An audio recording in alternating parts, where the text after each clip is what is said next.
Toute une semaine pour réfléchir sur les chances du secteur informel. C'est le temps que se sera donné la Fondation Afrique à venir. C'était en début de semaine. C'était dans le cadre d'un forum de dialogue, un forum d'échange, un forum économique qui a été organisé avec des panélistes des différents secteurs d'activité. Prince Koumandoumbé, c'est le fondateur de la Fondation Afrique à venir et c'est avec lui que nous allons revenir sur cet important forum. Prince Koumandoumbé, merci de nous rejoindre sur le plateau de Canal International. C'est avec plaisir. Alors, peut-on savoir exactement comment on peut définir le secteur informel? Eh bien, le secteur informel, on dit c'est tout ce qui se dit en dehors des structures officielles. Mais ce qu'il faut savoir, c'est que le secteur informel est arrivé chez nous. Souvent, les gens croient que c'est avec la crise que le secteur informel est arrivé. Mais ce n'est même pas après les indépendances. Le secteur informel a commencé quand les colonisateurs ont pris notre pays. Donc, ils ont restructuré l'économie et fait de telle manière que l'économie camerounaise devait maintenant répondre aux besoins de l'Europe. Bien, c'est-à-dire ils avaient besoin de l'huile, il fallait produire de l'huile, ils avaient besoin de caoutchouc, il fallait produire de caoutchouc, faire d'immenses plantations.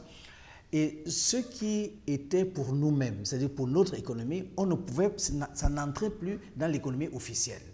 Bon, il fallait construire les ponts, les routes, etc., mais pour pouvoir exporter la marchandise. Donc, tout ce qui ne rentrait pas dans le secteur donc, officiel et qui était dans le secteur de la survie du Camerounais, c'est ça qu'on appelle le secteur informel. Mais l'économie a toujours présenté le secteur formel et informel comme étant assez liés. On ne perçoit pas trop les frontières qui existent entre les deux secteurs. Surtout aujourd'hui, parce que quelqu'un qui est dans son bureau, le fonctionnaire qui est dans son bureau, après il enlève la cravate, n'est-ce pas? Et puis vous êtes surpris que ce fonctionnaire-là a 15 boutiques au marché. Bon, il entre déjà dans le secteur informel. Bon, ou bien vous avez quelqu'un qui est dans une entreprise et le soir, vous voyez qu'il a 20 benskins. Donc, finalement, il n'y a plus c'est-à-dire que les mêmes personnes qui sont dans le formel, vous les retrouvez dans le formel, vous les retrouvez. Koumandoumbé, je voulais vous demander, est-ce que vous pensez qu'il faille formaliser le secteur informel? Alors, ça a été le grand débat pendant toute la semaine. Et les gens ont en réalité dit il faut le moderniser. Parce qu'au début, on se disait, mais il faut peut-être supprimer ce secteur, faire à ce que l'informel rentre dans le secteur formel. Parce que ce qu'il faut dire aujourd'hui, c'est que 80% des Camerounais vivent, c'est-à-dire sont actifs, c'est-à-dire sont informels. Il n'y a que 20% maximum qui sont dans le secteur formel. Bien, secteur formel. 80% produisent quand même la moitié des richesses nationales, du produit international brut, intérieur brut, tandis que bon, les 20% produisent déjà les 50%. Alors on s'était dit, mais si 20% produisent 50% du PIB, alors il faudrait peut-être que les autres rentrent aussi dans le formel, les autres 80%, pour que le budget, n'est-ce pas, soit encore plus élevé. Mais les débats nous ont montré qu'en réalité, ce n'est pas nécessaire de le faire. On a pris les exemples de l'Asie, des pays d'Asie qui montent, etc. Parlez-nous un peu de cette expérience asiatique. Oui, alors les Asiatiques, en 1960, n'est-ce pas, quand les Africains sont devenus indépendants, et les Asiatiques à peu près aussi, bon, on était à peu près aussi, bon, on est économique. Mais qu'est-ce qu'on a vu? C'est que les Asiatiques, eux, c'est-à-dire qu'après la colonisation, ils se sont relevés et aujourd'hui, ils concurrencent l'Amérique et l'Europe. Tandis que les Africains, nous, on n'a fait que regresser. On est la lanterne rouge. Leur stratégie de pénétration, c'est ça? D'abord, les gens, ils sont assis, si vous voulez, sur toute leur culture. C'est-à-dire que même leur économie, c'est pensé à partir de leur culture. Et même le secteur informel, ils l'ont tout simplement modernisé, ils ne l'ont pas supprimé. Vous voyez? Alors, on se demande, mais pourquoi est-ce que les Africains, eux, ils n'arrivent pas? Mais parce qu'on était trop coincés dans cette histoire du secteur formel. Le secteur formel en Afrique, en réalité, c'est pour satisfaire les besoins de l'économie européenne. Mais il est grand temps qu'on puisse d'abord faire avec notre mentalité, qu'on puisse faire avec nos ressources et ce dont nous avons besoin. Il faut quand même qu'on commence à consommer ce que nous produisons et à produire ce que nous consommons. Prince Koumandoumbé, vous avez donc créé votre fondation Afrique à venir en 1993, oui, dites-vous, oui, pour promouvoir la renaissance de l'Afrique. Exact. L'Afrique est morte? Ce qui s'est passé à l'Afrique et aux Africains, c'est quand même dramatique.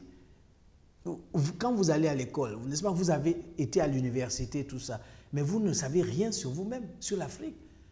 Nos écoles, telles qu'elles ont été structurées, c'est depuis la colonisation, sont conçues pour qu'on sache bien à besoin, mais qu'on ne sache pas ce qui nous sommes. Alors donc, on a besoin de repartir de quelque part. On a besoin d'une renaissance. Écoutez, vous vous rendez compte que quand l'enfant va à l'école, il apprend les mathématiques. On lui montre quand il doit faire avec le triangle, le théorème de Thalès, etc.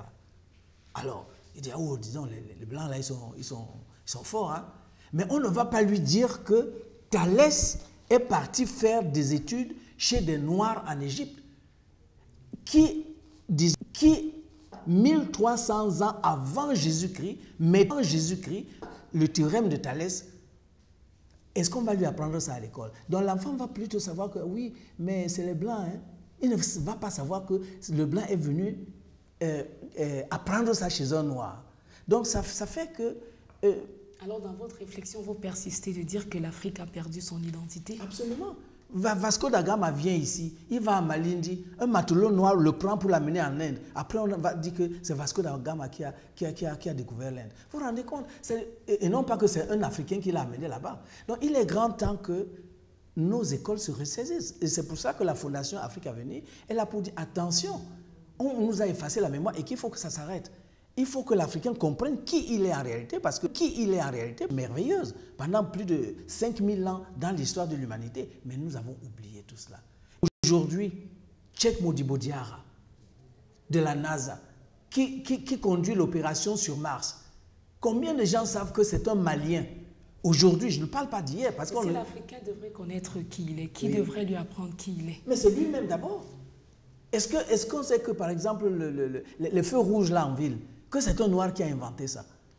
On ne va pas vous apprendre ça à l'école. Et vous allez souvent croire que ce sont les Blancs qui ont inventé, ce sont les Blancs qui ont inventé. Non, il est grand temps que dans nos écoles, dans nos structures, on nous dise qui nous sommes et ce dont nous sommes capables. Prince Komandoumbé, je vais tout de suite parler également du forum sur les langues et diversité culturelle et la paix en Afrique que vous avez pris part à Yaoundé récemment. Alors le forum parlait des langues africaines et des langues européennes. En bref, vous disiez qu'il faille arrêter ce que vous avez appelé génocide intellectuel. Mais oui. On me dit parfois tu emploies des mots trop forts. Ce n'est pas un mot trop fort. Le génocide, un meurtre d'un groupe entier est prémédité et mise en place de manière systématique. Et c'est ce qui est fait aux Africains aujourd'hui. Comment voulez-vous que je sois ici à Douala? Je suis avec vous sur un plateau de Natina Topo Bambouamba Douala. Natina Topo Bambouamba Douala. Mais la code c'est Bissomato et Nabamba Akala. C'est pas possible. Il faut quand même que chez moi je puisse parler ma langue.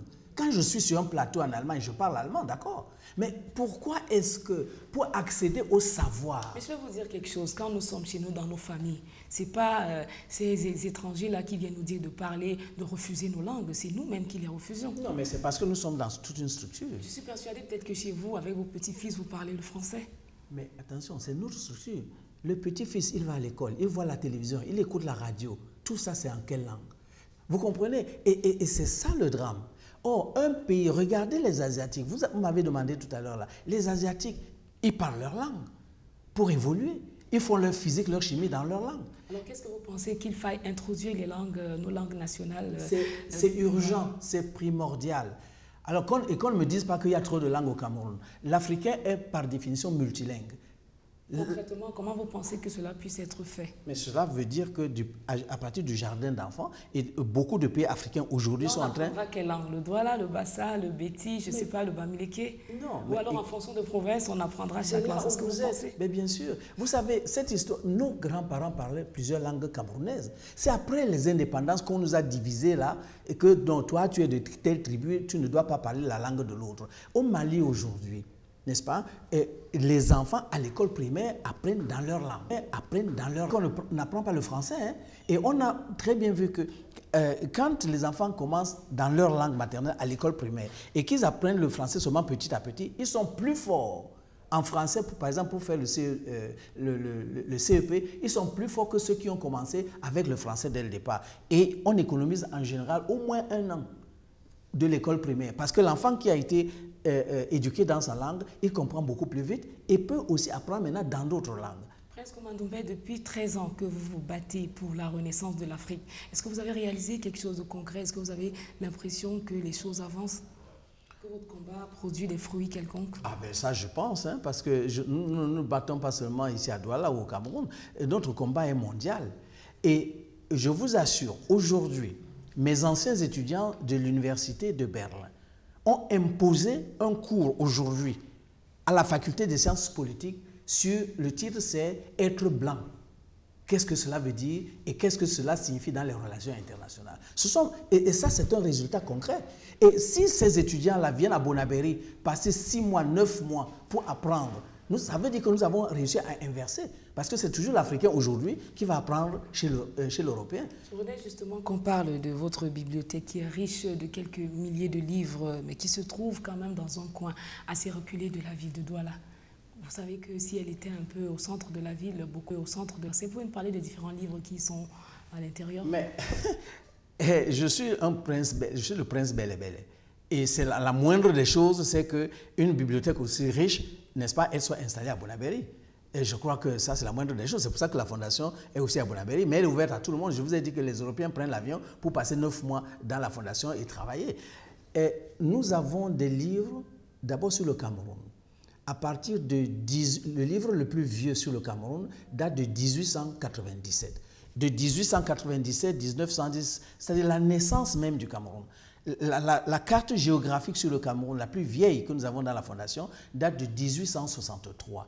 Donc, c'est-à-dire que, parce qu'il faut savoir qui nous sommes et qu'est-ce qui nous est arrivé. Ça, vous allez trouver et pourquoi l'avoir baptisé Cheikh Anta Diop? Cheikh Anta Diop, parce que Cheikh Anta Diop, c'est celui qui a ouvert la voie, c'est-à-dire qui a détruit le mensonge historique sur l'Afrique. Le mensonge historique, c'est que les Africains n'ont pas d'histoire et que l'histoire a commencé quand les Blancs sont venus. Et Cheikh Anta Diop est venu. Et Cheikh Anta Diop, que l'Égypte pharaonique était noire, que les pharaons étaient des noirs. Quelles sont ces représentations que Eh bien justement, vous comprenez, vous voyez que les pharaons sont des blancs. Mais regardez, mais les Égyptiens, n'est-ce pas, ça c'est, n'est-ce pas,